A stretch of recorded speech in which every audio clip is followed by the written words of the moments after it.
Hello everyone, my name is Mark Newman. I'm running a series at the moment on how to increase a business's profitability, and this is what comes back to when I was taught as when I started accounting on what to look for, and has served me very well over these years. The first thing we need to look at is sales. Now I covered this off in the last video. If you haven't watched it, please make sure you see that.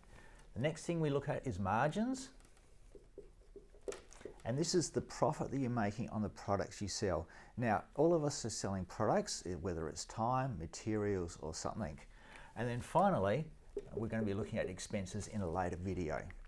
So when we're looking at margins, we're primarily looking at what we're buying stuff for, whether that's labor or whether that's from other suppliers. Now, I'm not talking about going out and beating up suppliers so much they actually don't want to deal with this.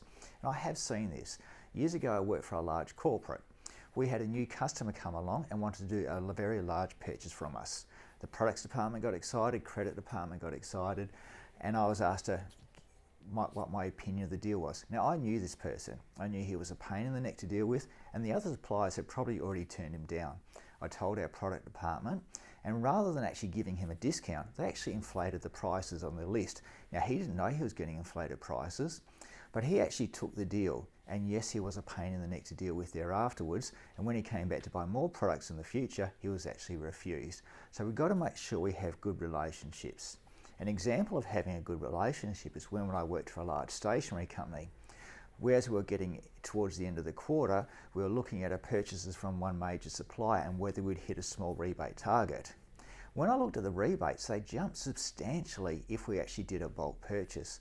So working with the supplier and our bank, we actually went back to the supplier and purchased 6 months worth of stock. That actually put an extra $100,000 on our bottom line for the next 6 months. And when then in 6 months later, we're able to do that again, i.e. we made $200,000, an increase in our margin by simply working with our supplier and working better. So how do we actually increase our margins, and what things should we look for? The first thing we should be looking at is are we taking advantage of any discounts that are out there? For example, are the suppliers saying that if we purchase 100 of an item that we will receive a discount? If it is that achievable? Now remember, don't just go out and buy a ton of stuff and then you have to store it, and also you've got the holding cost of it. So make sure the discount is relative to what the cost of holding this is going to be. Secondly, are there any deals that the suppliers are negotiating at the end of the month? So have a look at, are they trying to clear excess stock? Excess stock is fantastic, particularly if it's still current, or even if it's old stock that customers still desire. We can put it out cheap and therefore make a good margin on it. Also listen to the salesperson of what their goals are. So if we spend the time and listen to what the salesperson's goals are, they may tell us that they have a target to hit by the month, and if we work with them to help them hit their target, they may well work with us. Secondly, there are often other incentives.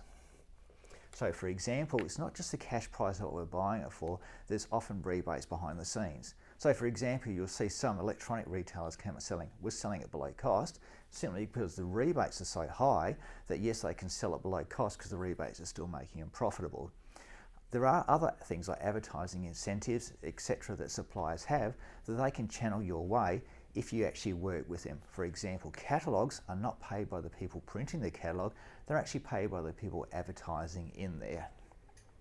Remember, there are also other things that we can do. For example, can we substitute one product for the other? But remember, we're not doing this to rip the customer off. They need to be getting the same product. So for example, if you're selling printer cartridge toners, obviously there's an original and there's the compatible ones.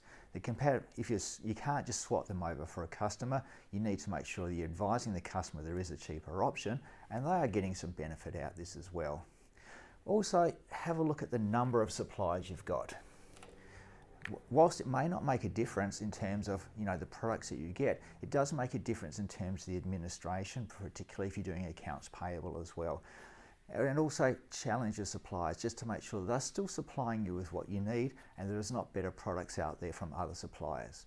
So this is just some ideas on how to help us improve our margin. Remember, it's ultimately looking after the customer and making sure you supply a quality product to them, and that way you're going to have a long-term relationship both with the supplier where they'll look after you and give you good pricing, but also you have a good relationship with the customers where they know they're getting a good product for you that's value for money. If you have any questions, please do not hesitate to contact me. Thank you for listening. Mark Newman.